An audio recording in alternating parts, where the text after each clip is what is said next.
The energy of life is the first principle of liberation psychotherapy, even though I'm treating it as the final post or the final of the 5 basic principles of our system that has helped so many, many people. But I think it's time to do a personal examination of whether or not we are celebrating life, whether or not we are appreciating life.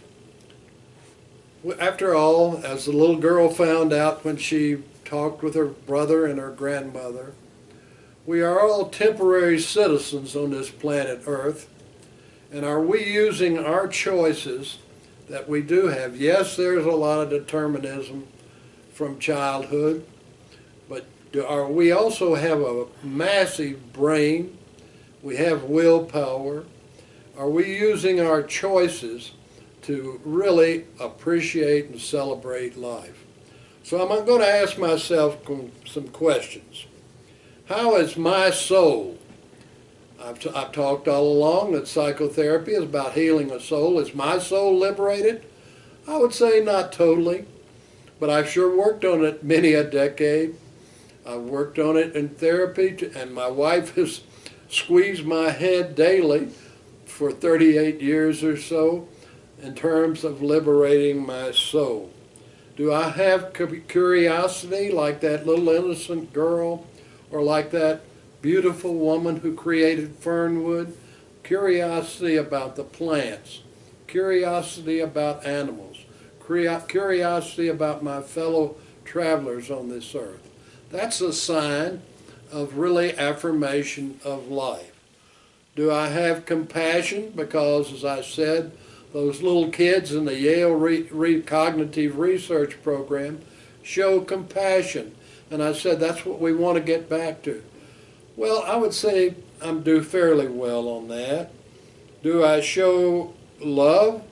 Well, I certainly do to my wife and children. And I think I've shown a great deal of love by creating these chats. But I would say I have not completely cleansed myself of every remnant, of every negative remnant. I'm not totally liberated. I still find scraps of script around that invisible boy that began me, that invisible boy that was partly jealous. I find scraps of that, and I struggle with that to try and get it out of my life immediately. Let's continue this examination on viability or aliveness. Am I experiencing the world that I live in for this temporary visit? Do I celebrate the senses? Do I look at the beauty of nature? Do I listen to music? Of course, I'm a great fan of Beethoven. And I'll tell you the truth, I listen to some of this modern music, and I don't get it. I watched the halftime of the Pro Bowl game, and some kid hopped up and down saying, he didn't make sense. He only had 1 or 2 syllables. He was, yip, yip, yip, yip, yip, yip. He was not really making any intelligent sense. And there were people gyrating around. I recognized it was kind of a sexual ritual, and that's fine. But I like music that has harmony, that has progression. So I choose Beethoven. So do I listen? Yes. Do I listen to others? Yes. I'd like to listen to others more. Do I smell? Well, some, but it's not one of my leading senses. Do I touch? Yes, I love to touch a rock or the bark of a tree or the fur of a pet. I do love touch, and I love having my wife touch me and touching her, because that's a part of our love experience. Do I taste? Not as well as I should. I'm usually quite aware of whether or not I like something, but do I like sugar? Yeah, I do. I eat refined sugar. Do I eat salt? Yes, I do. and I try and monitor those. So I am experiencing my trip through life, however long it lasts. Am I enjoying it? I very much am. I enjoy watching birds every breakfast and dinner here at our home. I see with the wild turkeys, and I really enjoy them going after food that we throw out. I enjoy one will get a bite of bread or whatever and run, and the other will chase after them. Do I enjoy it? Yes, I love it. Do I love the birds that come to our feeders? Yes, I do. Do I revel in the rabbits who run out in the yard? I definitely do. Do I love the birds, the hawks or whatever flying in the sky? I love it. I love it. I love it. So I would say I am enjoying my journey. I love driving out into the plains. I love driving down to Texas. I love going through the mountains. And as I'm going, I'm experiencing. I am empathizing with that mountain. And it seems to, I'm probably getting poetic here, it seems to come into my soul. Now here's one that's tough. Do I accept aging?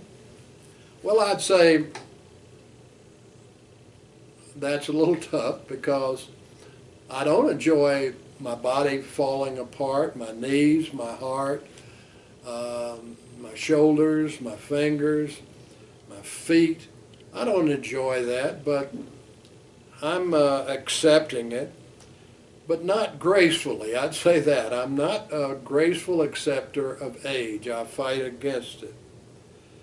As for learning, I learn every day because I sympathize with what Isaac Newton said, that all of us are just children on a seashore picking up seashells.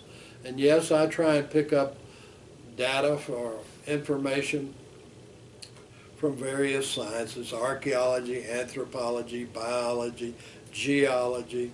I go through these various systems because I keep wanting to add to my storehouse of knowledge. That's a very important thing to me.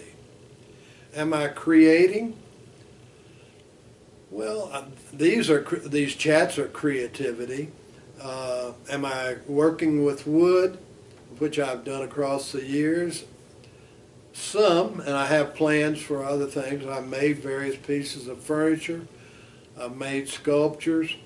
I know that I cannot paint. I've tried that, and as a friend said, Frank, you should never paint with anything smaller than a 4-inch brush. And I think she was right. She was a very good watercolor artist. How am I doing at relating?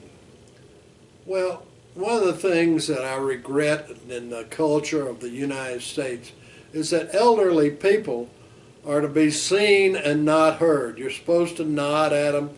You're supposed to say, "How are you, dear?" But I don't like pity parties. I don't like talking about organ dysfunction. I don't like it. I mean, I want to talk about something that's growing, that's alive, that has vitality to it. And I notice that in the modern world, the behavioral presuppositions to me are he has gray hair, a gray beard, he's getting old around the throat, he's worthless. Because we live in a youth-dominated culture. And I struggle against this presupposition that's placed on me, but I keep receiving it wherever I go. And there's some little nice things about, "How are you, sir?" And I see that people are opening doors for me now in stores. That's funny. I'm quite capable of opening a door, but it's part of the behavioral presupposition that people are putting me in a slot. So am I relating? I'd say with a lot of difficulty, because I want to talk about intelligent matters, of growing matters, about life experience, about vitality, or what's called viability. I'm alive, for God's sake, and don't treat me like a decrepit old fool. I don't like it. And what this does to me, It pushes me off on another resource, and that is solitude with nature, solitude and enjoyment of my wife and family. Finally, on my self-test here, am I following my passion to pass on ideas of mental health to others? Well, these series of chats give me that opportunity, and I will have another series of chats on ideologies, which is the worst problem in the world today. So, I encourage you to take this same aliveness exam and ask yourself, since you are a citizen on this planet Earth for a very short time, one, how is your soul? Are you working on it? Are you experiencing? Are you enjoying your journey? Are you accepting whatever age you are? Are you learning? Are you creating? Are you relating? Are you following whatever your passion is in life? Thank you for watching.